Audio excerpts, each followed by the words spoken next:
Y en este día vamos a tomar dos sesiones para interrumpir lo que estábamos viendo de la profecía bíblica.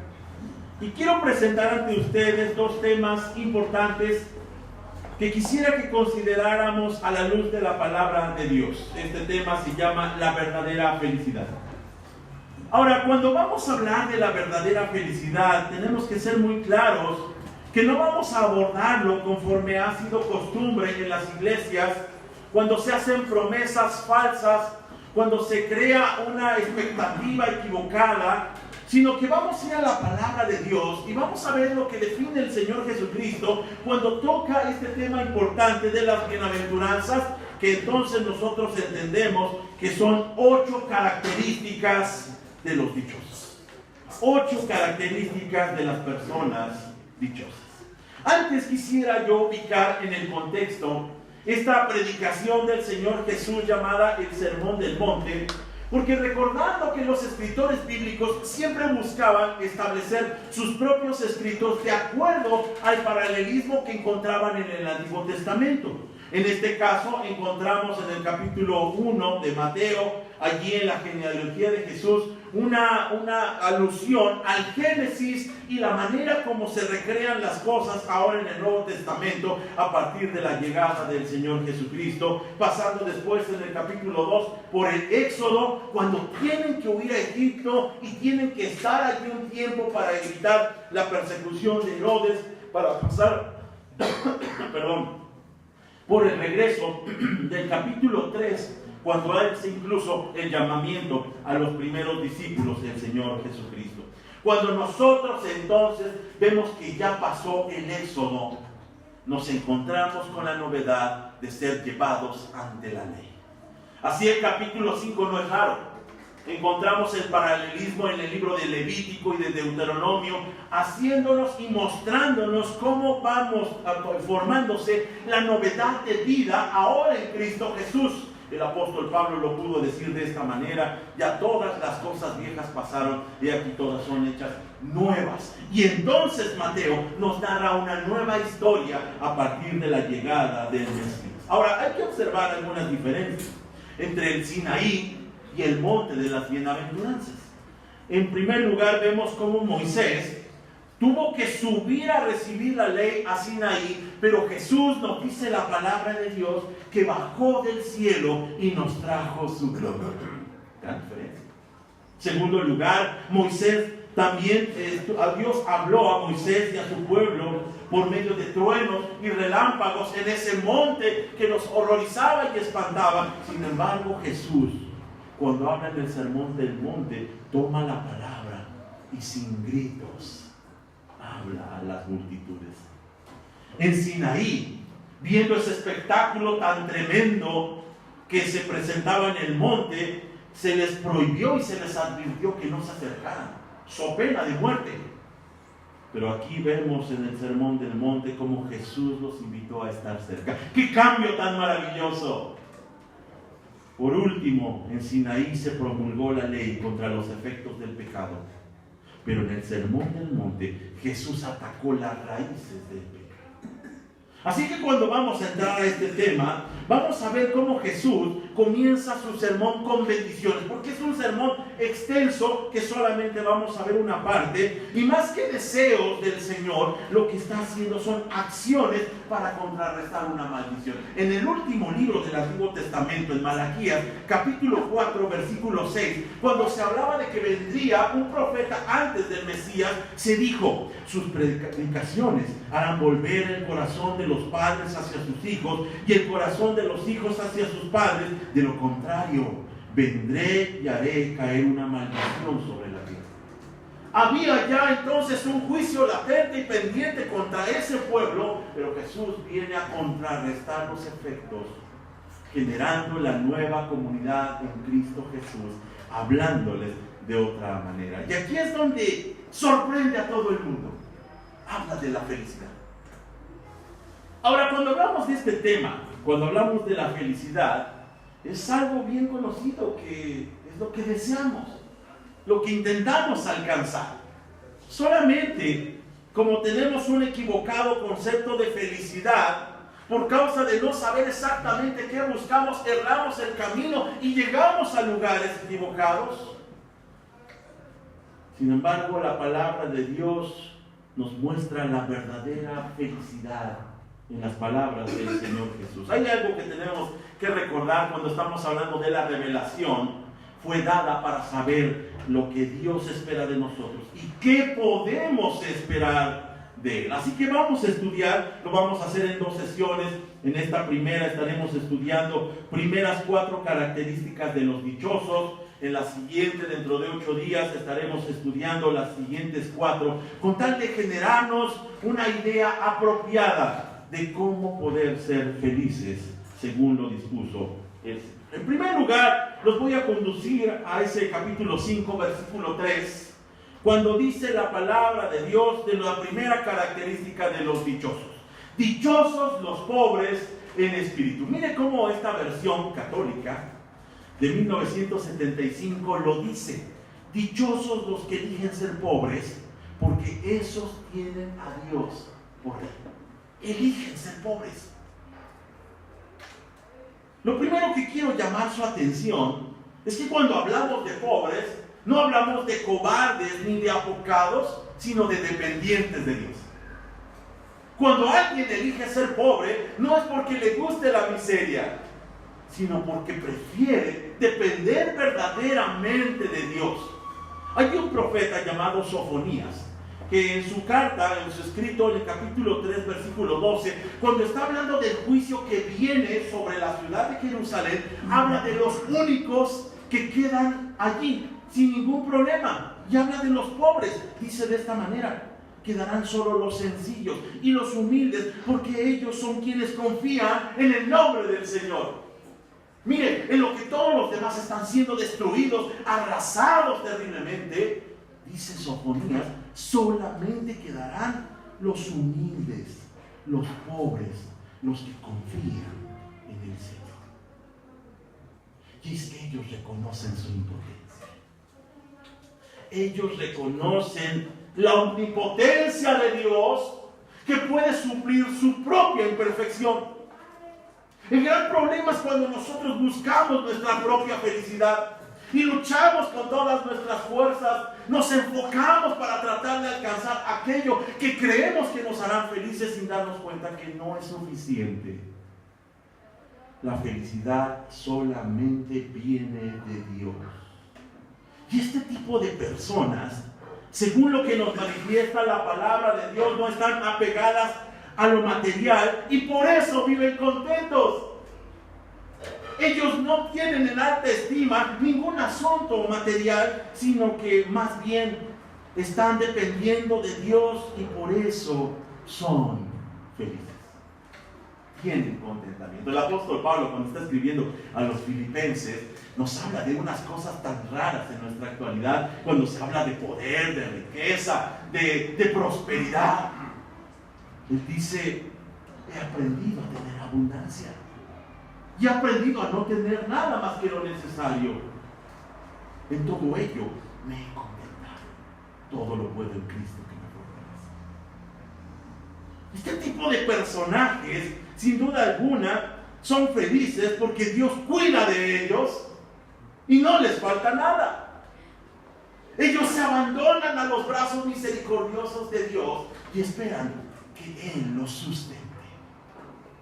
Ahora, cuando estamos tratando de establecer el pensamiento de Mateo, cuando está escribiendo Mateo 5, nos tenemos que dar cuenta que el Señor Jesús, cuando empieza a hablar a los pobres, es porque está recordando algo que debieron haber practicado durante mucho tiempo, que se llamó la fiesta del jubileo.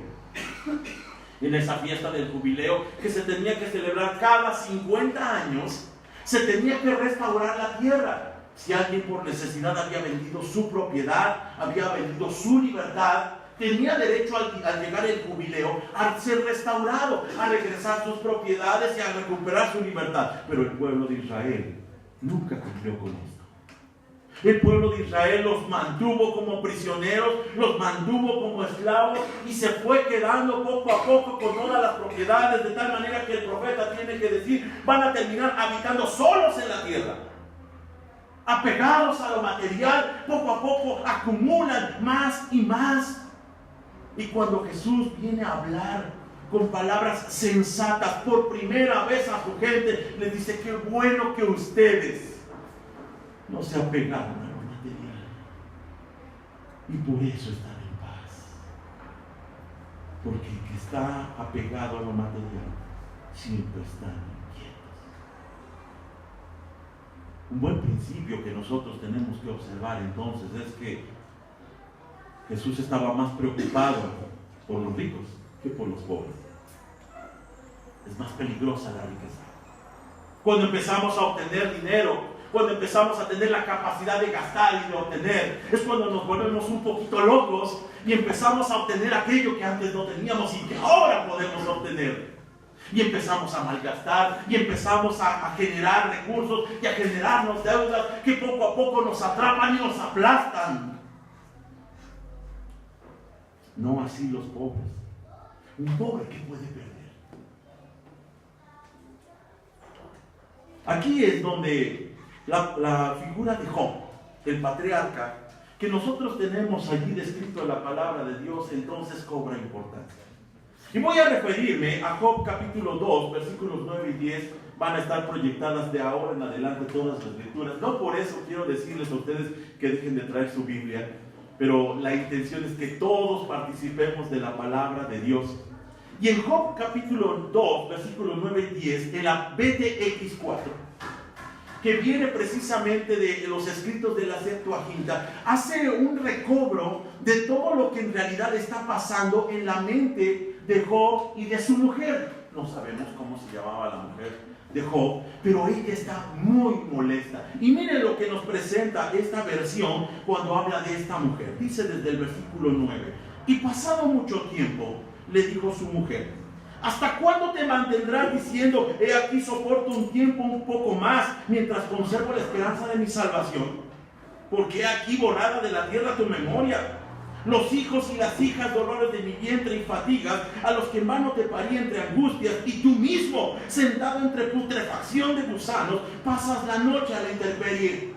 Y yo, errante y de fregona, de sitio en sitio, de casa en casa, esperando a que se ponga el sol para descansar de las fatigas y de los dolores que ahora me oprimen. Maldice a Adonai y muérete. Ahora entendemos por qué estaba tan molesta. Porque ella tenía muchas cosas. Porque ella no tenía que trabajar. Porque ella tenía sus hijos y en ellos estaba puesta su felicidad. Y cuando le fue quitada la casa, y cuando le fueron quitados los hijos que no son nuestros, y cuando le fue quitado toda la comodidad, entonces ella se sintió infeliz. Qué difícil es para los ricos que entren al reino de los cielos, dijo el Señor Jesús. Viven con una expectativa equivocada.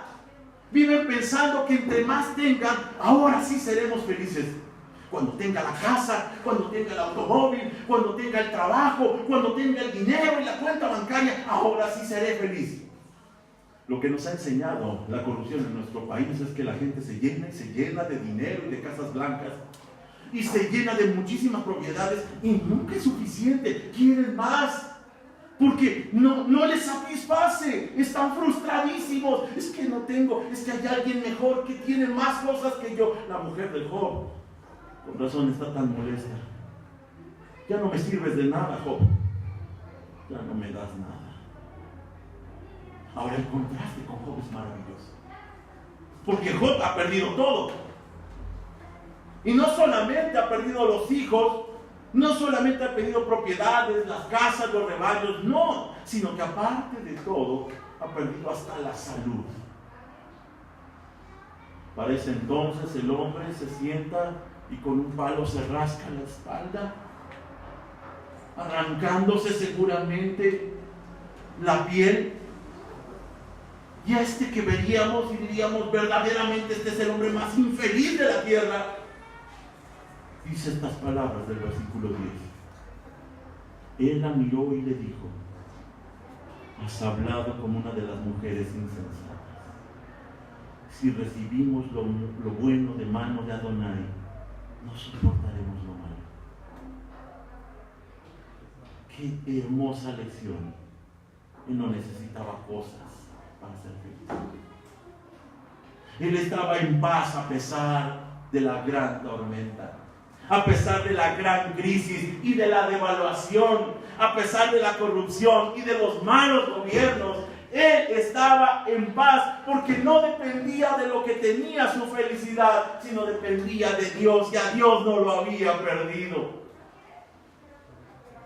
Cuando nosotros empezamos a afanarnos en otras cosas, créalo, a la puerta está la infelicidad que tocará y golpeará nuestras vidas y nos quitará la calma y la felicidad que antes teníamos. Cuando como familia nos sentábamos en torno a la mesa y comíamos lo más sencillo, y nuestros hijos crecían, y recordamos ahora esos momentos y decimos, ¿por qué los perdimos? Estábamos bien. La característica de la felicidad es esperar en Dios. En segundo lugar, según el versículo 4, dice que dichosos son los que lloran. Ahora, mire, esto es irónico porque es extraño, ¿no? ¿Qué no felices son los que están contentos, los que se ríen, los que están alegres? No. ¿Cómo felices los que lloran? Dice esta versión, dichosos los que sufren porque esos van a recibir consuelo. Ahora el apóstol Pablo se adelanta y dirigido por el Espíritu Santo antes de que lleguemos a una deducción equivocada, dice en 2 Corintios capítulo 7 versículo 10, y él explica a qué se refiere el Señor Jesús con este asunto de dichosos los que lloran. Pues la clase de tristeza que Dios desea que suframos nos aleja del pecado y trae como resultado la salvación. No hay que lamentarse por esta clase de tristeza. Pero la tristeza del mundo, al cual le falta arrepentimiento, resulta en muerte espiritual. ¿Qué está diciendo el apóstol Pablo? Sino que esta aflicción de este tipo de personas surge cuando estando en comunión con Dios, miramos con sus ojos y nos damos cuenta de lo que está mal. Cuando nosotros comenzamos a mirar por encima del hombro del Señor para ver cómo nos ve y lo que ve, nos damos cuenta, oye, esto está verdaderamente lamentable, esto no es correcto, esta es una manera incorrecta de vivir. Y empezamos a sufrir. Lo que caracteriza a nuestra sociedad en la actualidad es la insensibilidad. Podemos ver videos y podemos ver acciones en la calle de violencia y hasta sacamos el teléfono. Ya no nos duele nada. Puede estar sufriendo alguien en la calle, puede estar un lastimado y muchos no sentimos nada. Y aquí hay una gran situación que tenemos que entender, porque cuando alguien no sufre es porque está participando de esos que hacen sufrir. Es decir, participa del mundo. Y cuando hablamos nosotros como creyentes, cuando hablamos acerca de la verdadera forma de ver, la manera correcta de tener una perspectiva acerca de las cosas, es cuando decimos, no, esto no lo puedo avalar, esto no puedo estar de acuerdo, esto no es correcto, esto no es de Dios.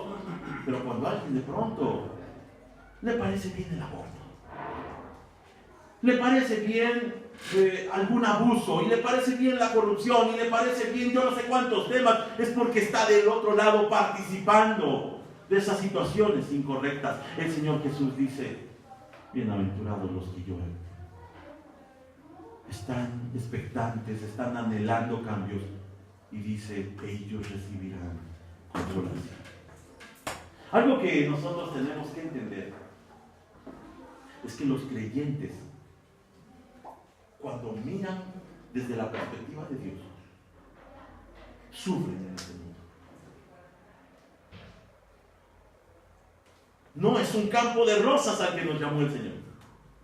Es fácil solamente mirar a uno y otro lado y mirar cuántas cosas están mal puestas y cuántas situaciones están destruyendo y destruyéndose a sí mismas las vidas. Nosotros tenemos que padecer un poco en esta vida, pero los incrédulos padecerán en la eternidad. Dice la palabra de Dios que este tipo de personas que están insatisfechas por lo que pasa a su alrededor recibirán consolación. Hay un pasaje maravilloso en Apocalipsis capítulo 21, versículo 4. Cuando ya está cerrando casi el canon de la palabra de Dios, cuando ya está cerrándose con las últimas frases y ya estamos en la despedida, que el apóstol Juan escribe estas palabras que verdaderamente son de consuelo a nuestras vidas. Dice: Él les secará toda lágrima de los ojos, y no habrá más muerte, ni tristeza, ni llanto, ni dolor. Todas esas cosas ya no existirán más. Ahora, reconociendo que cuando hablamos acerca de las dos eras o los dos siglos que se yuxtaponen, el Señor habló de esta era y la era venidera, o este mundo y el mundo venidero, vemos que de pronto conviven. Porque en verdad todavía tenemos asuntos de muerte, de tristeza, de llanto, y por eso nosotros tenemos que ser consolados, por eso son las lágrimas. Y a mí me llama mucho la atención cuando nosotros vamos a un funeral cristiano. Es casi una invitación, discúlpeme la forma de interpretarlo, a una fiesta. Allí pues hay lágrimas y hay un poco de dolor, pero hay esperanza y hay ánimo y hay cantos y hay abrazos, hay un culto, y todos es cuando cantamos más fuerte, porque sabemos que esas palabras de los cantos y de los himnos el día de mañana las dirán de nosotros, y nosotros estaremos delante de la presencia de Dios. Pero mientras a los que se quedan, Dios les seca las lágrimas. Es verdad. Cuando alguien está sufriendo, Dios está pronto, raudo para venir y secar y consolar las lágrimas de las personas. Nosotros podemos estar entonces en paz, sabiendo que recibiremos consolación. Aquí la figura que yo quisiera utilizar es la de José. José, el esposo de María, el padre adoptivo del Señor Jesús.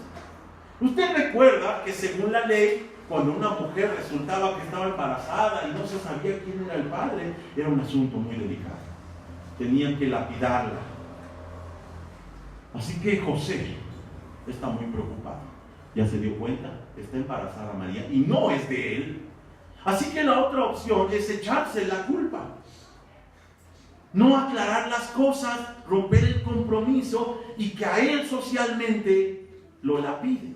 No físicamente, pero sí que él quede lacerado por esta situación. Allí es donde dice en Mateo 1:19, José, su prometido, era un hombre bueno y no quiso avergonzarle en público, por lo tanto decidió romper el compromiso en privado. ¡Yo lo pago! No se iba a quedar con ella, pero él seguramente iba a quedar marcado como el padre del hijo de María. Este tipo de personas que en su momento sufren, sin embargo no condenan. Este tipo de personas que sin embargo prefieren absorber el dolor con tal de que otro pueda obtener vida. El Señor Jesús lo dijo con estas palabras: aquel que da su vida por sus amigos, ese es verdaderamente un amigo. No hay amigo más grande que él. Hay tanta necesidad que hace falta que usted y yo, dolidos y sentidos en el corazón, rodemos lágrimas y pidamos por ellos, y veamos por ellos, y velemos por ellos, y absorbamos por ellos. Dice la palabra del Señor que recibirán consolación. En tercer lugar, dice entonces el versículo 5, dichosos los que son humildes. Esta versión dice, dichosos los sometidos, porque esos van a heredar la tierra. Hermosa esta frase, los sometidos en lugar de los humildes. Y es que cuando alguien se somete a Dios, consecuentemente es apacible con los demás. Mire, si usted no se somete a Dios, va a estar, pero que si no lo pueden ni tocar.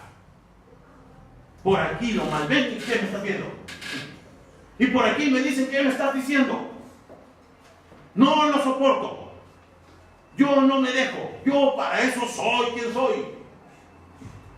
Pero el que se somete a Dios es apacible. Soportan provocaciones. Soportan que los estén molestando y no responden, porque tienen muy claro en su mente y en su corazón, con la otra mejilla, dale tu capa. Y esto es sorprendente, porque en lugar de vengarse, prefieren sufrir y perdonar. Y la pregunta es, ¿cómo puede ser feliz alguien así? La respuesta es fácil. Son felices porque son como Jesús. Porque están dispuestos a vivir, no a morir. Cuando hoy reciben oprobio y desposesión, dice el Salmo 37, estos humildes recibirán la tierra por herencia. Su perspectiva está en el futuro. Hoy las cosas no van tan bien, pero yo sé que mi Redentor vive y Él me levantará. Aquí la figura de Moisés es muy ilustrativa. Allí en el libro de Números, capítulo 12, encontramos la historia de cuando sus dos hermanos carnales, Miriam y Aarón, están en uno de esos arranques de envidia. Y están mascullando y están muy enojados, porque dicen que por qué solamente a Moisés se le mira con honor cuando ellos mismos han participado y han bendecido a la gente. Con nosotros también se ha manifestado el Espíritu de Dios. Y el otro seguramente está muy de malas. El otro seguramente también está allí tratando algunas cosas y está maldiciendo. Números 12:3 dice, ahora bien, Moisés era muy humilde, dice la versión Reina Valera, manso, más que cualquier otra persona en la tierra. En lo que los otros están como locos, desgreñándose, están peleándose, están exigiendo, porque es su derecho, porque a mí no me tocas a mis hijos, a mí no me tocas a mí no me vas a hablar de esa manera. Moisés está callado. ¿Qué le pasa? La razón es porque está sometido a Dios. Está sometido a Dios y está en paz con todos. En medio de la tormenta tan terrible, Moisés soporta la crítica incluso de los más cercanos, de los que esperaría que lo apoyarían, sus hermanos. Pero él no espera que la felicidad sea que sus hermanos no vengan contra él. Él es un hombre humilde. ¿Cuánto hace falta la humildad? ¿No le cree? ¿O no lo cree? El Señor Jesús tenía mucha razón cuando dijo que cuando hay resistencia, es en otras palabras lo que estoy diciendo, que pongan otra mejilla, no hay problemas. Si alguien se le pone a discutir y usted no le responde, lo más seguro es que se tenga que callar. ¿Con quién está peleando? Así ni le sabe. Pero cuando el otro responde, es bien suave, hasta nos arrancamos las mangas, ahora sí vas a ver. Yo te voy a responder, yo te voy a enseñar. El Señor Jesús da una fórmula simple. No respondas. Sé humilde. Entiéndelo. Entiéndelo, compréndelo, sopórtalo, porque cuando no hay resistencia, no hay problemas. ¿Qué razón tiene el Señor? Dichosos los humildes. Oiga, la próxima vez que yo vea a alguien que no me responda, me voy a callar y voy a aprender de él. De ese tengo mucho que aprender. Por más que lo pican, por más que le dicen, por más que le exigen, por más que le gritan, Él es dichoso. Él es feliz porque no tiene problemas. En cuarto lugar y último lugar por esta sesión, nosotros encontramos, según el versículo 6, dichosos los hambrientos de justicia.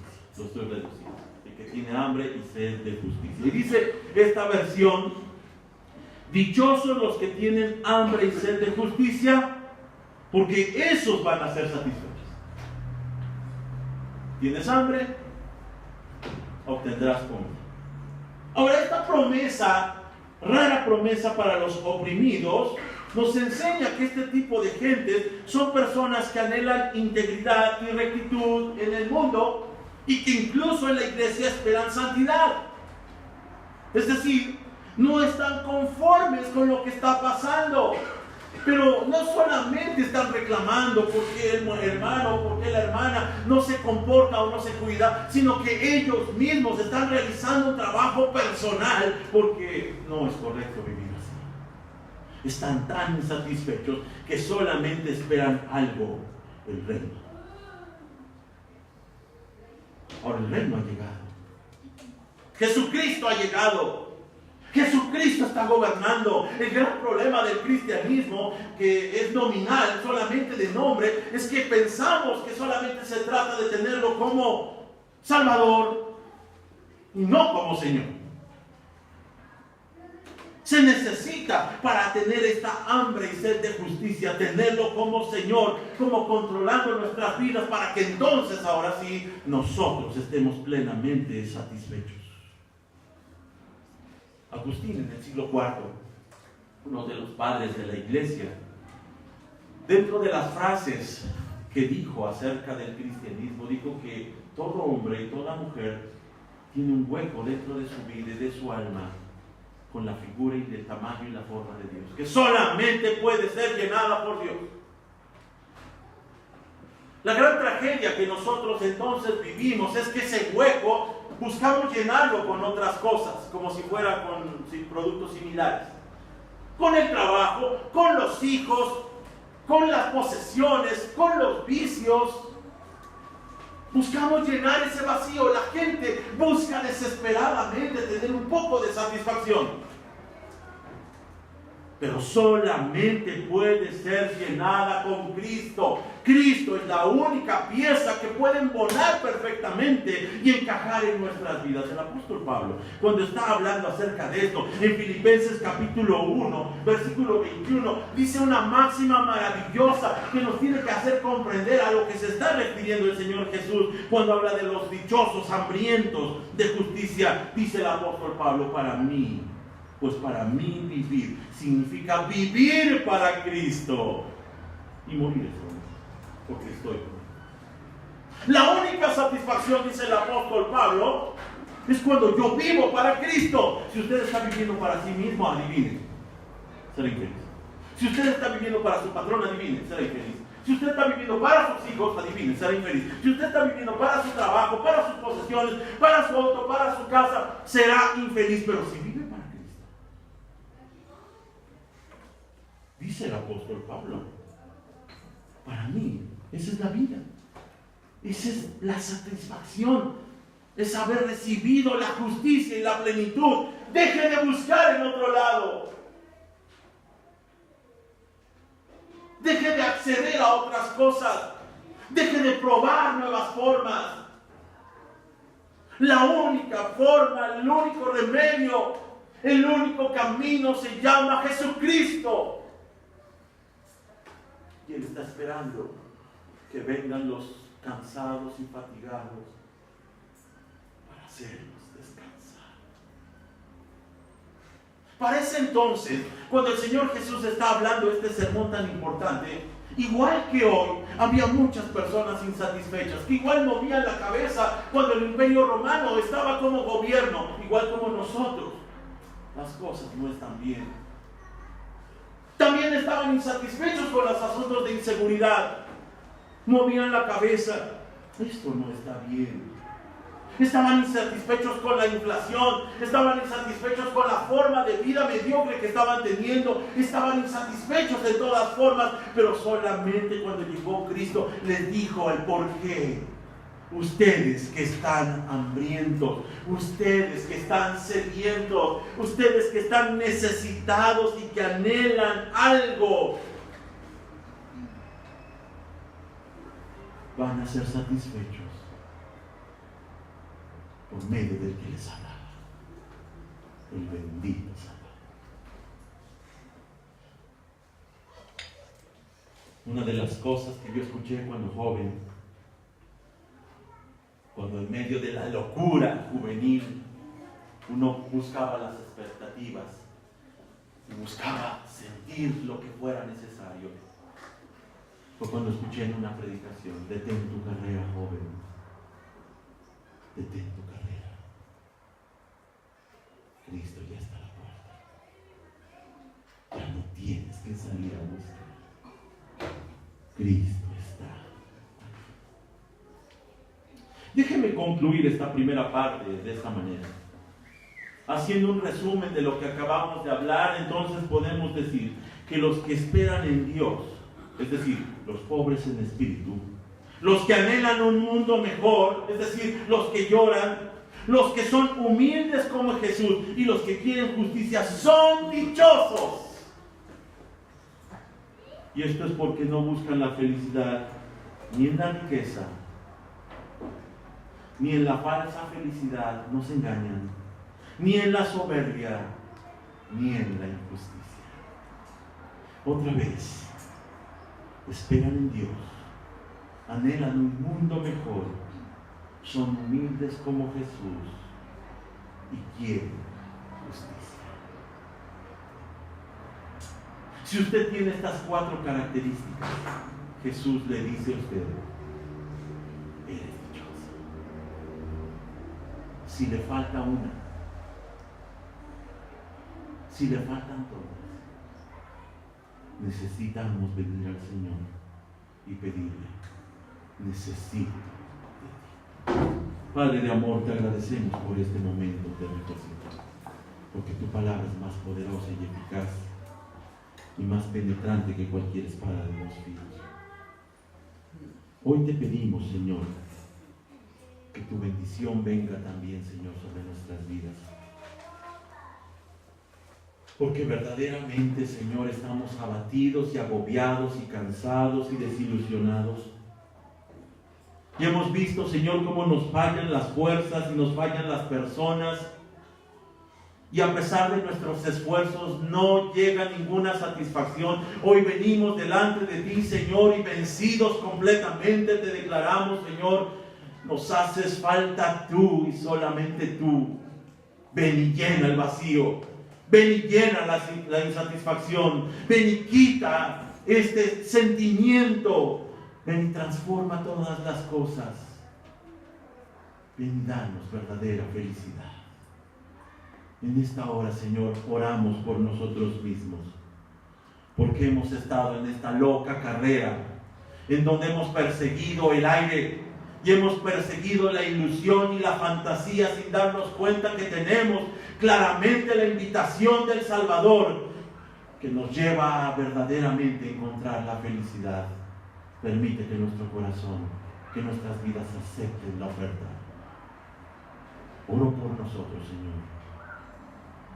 Llena nuestras vidas. Oramos en el nombre de Jesús.